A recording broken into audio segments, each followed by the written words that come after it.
सबु साइज पे कटोरी केमिति बाहर करिवे तार फर्मुला मध्य मु एही वीडियो रे कहिची। सांग माने आपणकर भी ब्लाउज रो काख तळे कपड़ा जमा हेकी रहउची कि जदी कपड़ा जमा हेकी रहउची ताहाले आपण वीडियो टिकु जमा भी स्किप न करी कि शेष पर्यंत देखंतु। मु ए वीडियो रे एमिति किछि टिप्स देइची जहा द्वारा जदी आपण वीडियो टिकु लास्ट पर्यंत देखि नउचंती ताहाले आपणकर केबे भी ब्लाउज रो काख तळे कपड़ा जमा हेकी रहिबनी। सेथि पई वीडियो टिकु लास्ट पर्यंत निहाती देखंतु। Hi friends, welcome back to my channel Chandni designs. आज आमे 32 साइज रो ब्लाउज रो फ्रंट साइड रो कटिंग करिबा। चलंतु वीडियो टिकु स्टार्ट करिबा। तो देखंतु सांग माने एठी मु गोटे ब्लाउज पीस नेइची।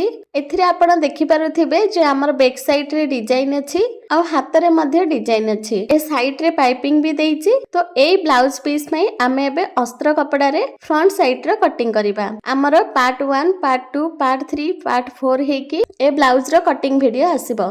तो चलंतु एबे आमे 32 साइज रो फ्रंट साइड रो कटिंग वीडियो देखिबा।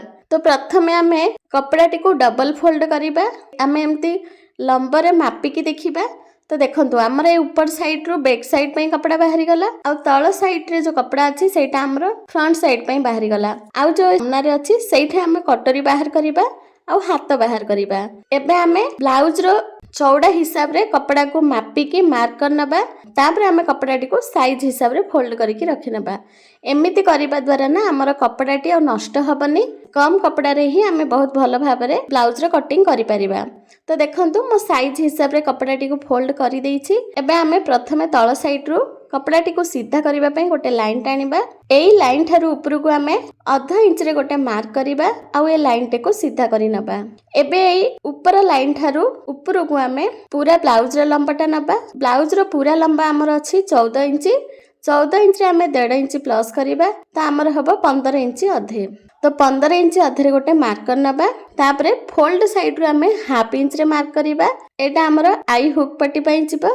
तापरे आधा इंच को मिसेई की सीधा लाइन टाणी नबा। एबे ए आधा इंच को छाडी की शोल्डर रो माप नबा। तो शोल्डर हमर अछि 5 इंच। तो 5 इंच रे गोटे मार्क करिबा आ 2 पॉइंट आमे एक्स्ट्रा मार्जिन नबा। तापरे शोल्डर रो लाइन टी को सीधा करि नबा। एबे शोल्डर रो मार्जिन लाइन थारु तळ को आमे आर्म होल रो लंबा नबा। तो आर्म होल हमर 5 इंच अधे अछि। तो 5 इंच अधे रे ही मार्क करिबा। तापरे लाइन टे को सीधा करि नबा। एबे आमे छाती रो माप नबा। छाती मोर अछि 32 इंच। 32 इंच को 4 भाग कले हमर 8 इंच आसिला। तो 8 इंच रे गोटे मार्क करिबा आ 2 इंच आमे एक्स्ट्रा मार्जिन नबा। तापरे लाइन टे को सीधा करि नबा। एबे आमे अंटा रो माप नबा। अंटा मोर अछि 30 इंच। 30 को 4 भाग कले हमर अछि 7 इंच अधे। तो 7 इंच अधे रे गोटे मार्क करिबा आ 2 इंच आमे मार्जिन पई नबा। तापरे फिटिंग लाइन को फिटिंग लाइन सहित मिसेई नबा आ मार्जिन लाइन को मार्जिन लाइन सहित मिसेई नबा। एबे आमे आर्म होल रो शेप दबा। तो से कोण रो आमे 1 इंच रे गोटे मार्क करिबा। तापरे आर्म होल रो शेपटा देई दबा। एबे आमे गळा रो माप नबा। तो गळा रो चौड़ा मु एठी 2 इंच नेइची आ गळा रो लंबाटा मु एठी 5 इंच अधे रखिची आ गळा रो तळ चौड़ाटा मु एठी 2 इंच अधे रखिची। तो 2 इंच अधे रे गोटे मार्क करिके ए लाइन टे को सीधा करि नबा आ एठी गोटे बॉक्स बनै नबा। गळा रो शेप दबा। तो मो गोल शेप देइची। आपण आपणक पसंद रे जे कोनोसी शेप देई परिबे। तापरे आमे बेल्ट रो नंबर नबा। तो बेल्ट मु एठी 2 इंच अधे रखिची। 2 इंच अधे रे गोटे मार्क करिबा आ ए लाइन टे को सीधा करि नबा। तापरे काजपट्टी साइड रो आमे 1 इंच रे गोटे मार्क करिबा आ बेल्ट रो शेपटा देई दबा।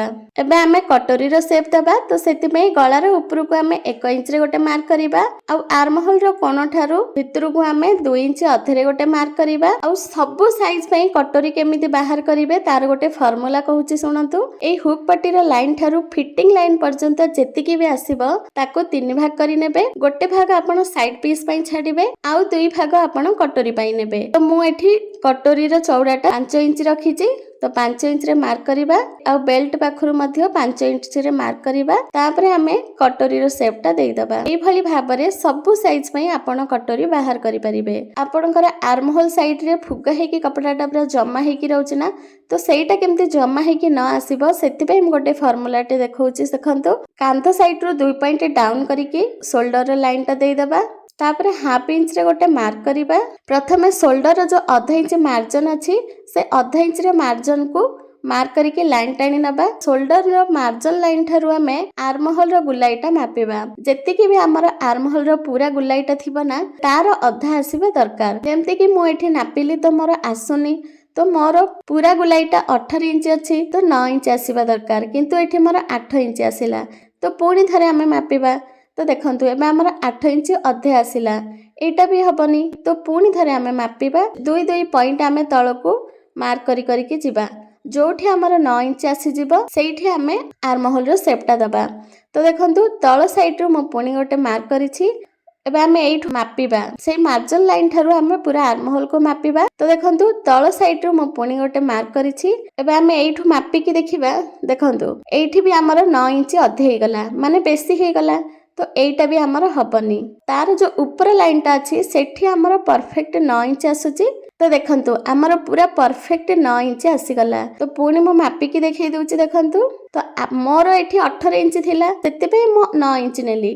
କିନ୍ତୁ ଆପଣଙ୍କର ଆର୍ମ ହୋଲର ପୁରା ଗୁଲାଇଟା ଯେତିକି ଥିବ ତାର ଅଧା ଆପଣ ମାପିବେ। ଯୋଉଠି ଆପଣଙ୍କର ପରଫେକ୍ଟ ମାପ ଆସିଯିବ ସେଇଠି ହିଁ ଆପଣ ଆର୍ମ ହୋଲର ସେପ୍ଟା ଦେବେ। ତ ମୋର ଏଠି 9 ଇଞ୍ଚ ଆସିଗଲା, ତ ମୁଁ ଏଇ ଲାଇନଟିରେ ହିଁ ଆର୍ମ ହୋଲର ସେପ୍ଟା ଦେବି। ଆଉ ଗୋଟେ କଥା ମନେ ରଖିବେ, ଆମର ଯୋଉ ସୋଲ୍ଡରର ମାର୍କ ଅଛି ନା, ଯୋଉ ମେନ୍ ମାର୍କଟା ଅଛି ନା 5 ଇଞ୍ଚ, ସେଇ ଲାଇନ୍ ଠାରୁ ହିଁ ମାପିବେ, ମାର୍ଜିନ ଲାଇନ୍ ଠାରୁ କେବେ ବି ମାପିବେନି। ତ ଦେଖନ୍ତୁ ମୋର ଏଇ ଲାଇନ୍ ଠାରେ 9 ଇଞ୍ଚ ଆସିଲା, ତ ମୁଁ ଏଇ ଲାଇନଟିକୁ ସିଧା କରି ନେଇଛି। ପୁଣି ଗୋଟେ ଥର ମାପିକି ଦେଖି ଦଉଛି। ତ ଦେଖନ୍ତୁ ପୁରା 9 ଇଞ୍ଚ ଆସିଲା, ତ ପରଫେକ୍ଟ ହେଇଗଲା। ଏବେ ଆମେ ଏଇ ଲାଇନଟିକୁ ସିଧା କରି ନେବା। ତାପରେ ଏଇ କୋଣରୁ ପୁଣି ଆମେ 1 ଇଞ୍ଚ ନେବା ଆଉ ଆର୍ମ ହୋଲର ସେପ୍ଟା ଦବା। ତ ଏଇଟା ହିଁ ହଉଛି ଆମର ପରଫେକ୍ଟ ଆର୍ମ ହୋଲର ଗୁଲାଇ ବାହାର କରିବାର ତରିକା। ଯୋଉ ଆମର କପଡାର ଝୋଲ ଆସେ ନା କାଖ ସାଇଡରୁ, ଏମିତି ଯଦି ଆପଣ କରିବେ ତାହେଲେ କେବେ ବି ଆପଣଙ୍କର କାଖ ସାଇଡରେ ଆଉ କପଡା ଜମା ହେଇକି ରହିବନି। ଆଉ ଯୋଉ ଆମେ ପୂର୍ବରୁ ଆର୍ମ ହୋଲର ସେପ୍ଟା ଦେଇଥିଲେ ନା, ସେଇଟା ଆମର ବି କିଛି ବି କାମରେ ଆସିବନି। ଯୋଉ ବର୍ତ୍ତମାନ ଆମେ ମାପିକି ଆର୍ମ ହୋଲର ସେପ୍ଟା ଦେଲେ ସେଇଟା ହିଁ ଆମର ପରଫେକ୍ଟ ଆର୍ମ ହୋଲର ସେପ୍ଟା। ତ ଏଇ ନାପରେ ହିଁ ଆମେ ଏବେ କଟିଂ କରିବା। ତ ଏଇପରି ଭାବରେ ଆପଣ ବି ଆର୍ମ ହୋଲର ଗୁଲାଇ ବାହାର କରିପାରିବେ। ତାହେଲେ ଆପଣଙ୍କର କାଖ ସାଇଡରେ ଆଉ କେବେ ବି କପଡା ଜମା ରହିବନି। ତ ଦେଖନ୍ତୁ ଆମର ପୁରା ଫ୍ରଣ୍ଟ ସାଇଡର ମାର୍କିଂ ହେଇଗଲା। ଏବେ ଆମେ ଏହାକୁ କଟିଂ କରିନେବା। ତ ପ୍ରଥମେ ଆମେ ତଳ ସାଇଡରୁ କପଡାଟିକୁ ସିଧା କରିବା ପାଇଁ କାଟି ନେବା। ତାପରେ ଆମେ ସାଇଡରୁ କଟିଂ କରିନେବା। ତ ଦେଖନ୍ତୁ ମୁଁ ବ୍ଲାଉଜର ପୁରା 4 ସାଇଡରୁ କଟିଂ କରି ନେଇଛି। ଏବେ ଆମେ ବେଲ୍ଟ କଟିଂ କରିବା। ତ ବେଲ୍ଟରେ ଯୋଉ ସାଇଡରେ ଜଏଣ୍ଟ ଅଛି ତାକୁ ବି କାଟି ନେବା। ତ ଦେଖନ୍ତୁ ଆମର ବେଲ୍ଟ କଟିଂ ହେଇଗଲା। ଏବେ ଆମେ ଗଳା କଟିଂ କରିବା। ସାଙ୍ଗମାନେ ଯଦି ଆପଣଙ୍କୁ ମୋର ଏଇ ଭିଡିଓଟି ଭଲ ଲାଗିଥାଏ ତାହେଲେ ଭିଡିଓଟିକୁ ଲାଇକ୍ କରନ୍ତୁ ଆଉ ସାଙ୍ଗସାଥି ମାନଙ୍କ ସହିତ ଭିଡିଓଟିକୁ ସେୟାର ବି କରନ୍ତୁ। ଚ୍ୟାନେଲରେ ନୂଆ ଦେଖୁଥିଲେ ଚ୍ୟାନେଲଟିକୁ ସବସ୍କ୍ରାଇବ କରି ନିଅନ୍ତୁ। ଆଉ ଯଦି କୋଉଠି ବୁଝି ପାରୁନାହାନ୍ତି ତାହେଲେ ଆପଣ ମତେ କମେଣ୍ଟ କରିକି ବି ପଚାରି ପାରିବେ, ମୁଁ ଆପଣଙ୍କର ରିପ୍ଲାଏ ନିଶ୍ଚୟ ଦେବି। ଏବେ ଆମେ କଟୋରୀ କଟିଂ କରିବା। ତ ଦେଖନ୍ତୁ ଆମର କଟୋରୀ ସାଇଡ ପିସ୍ ବେଲ୍ଟ 3ଟା ଯାକ କଟିଂ ହେଇଗଲା। ଏବେ ଆମେ କଟୋରୀକୁ ବଡ କରିବା, ସେଥିପାଇଁ ଆମେ କପଡାଟିକୁ ଡବଲ ଫୋଲ୍ଡ କରିକି ରଖି ନେବା। ତା ଉପରେ ଆମର ଛୋଟ କଟୋରୀଟିକୁ ରଖିବା ଆଉ ଛୋଟ କଟୋରୀର 4 ସାଇଡରୁ ଯେମିତି ଆମର କଟୋରୀଟା କଟିଂ ହେଇଛି ସେମିତି ହିଁ ମାର୍କିଂ କରି ନେବା। ତ ଦେଖନ୍ତୁ ମୁଁ କଟୋରୀର ପୁରା 4 ସାଇଡରୁ ମାର୍କିଂଟା କରି ନେଇଛି। ଏବେ ଆମର ଛୋଟ କଟୋରୀର କିଛି ବି କାମ ନାହିଁ, ତ ଆକୁ ଆମେ ସାଇଡରେ ରଖି ନେବା। ଆଉ କଟୋରୀର ତଳ ସାଇଡରୁ ଆମେ 1.5 ଇଞ୍ଚରେ ଗୋଟେ ମାର୍କ କରିବା। କାଜପଟି ସାଇଡରୁ 1 ଇଞ୍ଚରେ ମାର୍କ କରିବା। ଫିଟିଂ ସାଇଡରୁ ବି 1 ଇଞ୍ଚର ମାର୍କ କରିବା। କାଜପଟି ସାଇଡର ଗଳା ଠାରୁ 1/2 ଇଞ୍ଚ ମାର୍କ କରିବା ଆଉ ଗଳାର ଉପରକୁ ମଧ୍ୟ 1/2 ଇଞ୍ଚର ମାର୍କ କରିବା। ତାପରେ ଧୀରେ ଧୀରେ ଆମେ କଟୋରୀର ସେପ୍ଟା ଦବା। ଏବେ ଆମେ ପୁରା କଟୋରୀର ତଳ ଚଉଡାଟା ମାପି ନେବା। ଯେତିକି ଆସିବ ତା ଅଧାରେ ଗୋଟେ ମାର୍କ କରି ନେବା। ତ ଦେଖନ୍ତୁ ମଝି ସେଣ୍ଟରରୁ ଆମେ 1.5 ଇଞ୍ଚରେ ଯୋଉ ମାର୍କ କରିଥିଲେ ସେ ଲାଇନଟିକୁ ସିଧା କରି ନେବା। ଏବେ ଫିଟିଂ ସାଇଡକୁ ଏମିତି ତିରଛାରେ ମାର୍କ କରିବା ଆଉ କାଜପଟି ସାଇଡକୁ ବି ଏମିତି ତିରଛାରେ ମାର୍କ କରିନେବା। କାଜପଟି ସାଇଡରୁ ଯୋଉ 1/2 ଇଞ୍ଚ ଆମେ ଗଳା ବାହାର କରିଥିଲେ ସେଇଠୁ ଏମିତି ତିରଛାରେ ମାର୍କ କରିନେବା। ତାପରେ ଏ ତଳ ସାଇଡରୁ ହାଲକା ଗୁଲାଇ କରିନେବା। ତାପରେ ଉପରକୁ ଆମେ 3 ଇଞ୍ଚ ଅଧରେ ଗୋଟେ ମାର୍କ କରିବା ଆଉ କଟୋରୀର ତଳ ସାଇଡର ଏପଟ ସାଇଡରେ ଆମେ 1.5 ଇଞ୍ଚରେ ଗୋଟେ ମାର୍କ କରିବା ଆଉ ସେପଟ ସାଇଡରୁ ଏବେ ଆମେ 1.5 ଇଞ୍ଚରେ ମାର୍କ କରିବା। ତାପରେ ଟକ୍ସର ସେପ୍ଟା ଦେଇଦବା। ତ ଦେଖନ୍ତୁ ଆମର ପୁରା କଟୋରୀର ମାର୍କିଂ ହେଇଗଲା। ଏବେ ଆମେ କଟୋରୀକୁ କାଟି ନେବା। କିନ୍ତୁ ସାଙ୍ଗମାନେ ଆମର କଟୋରୀର ମଧ୍ୟ କଟିଂ ହେଇଗଲା।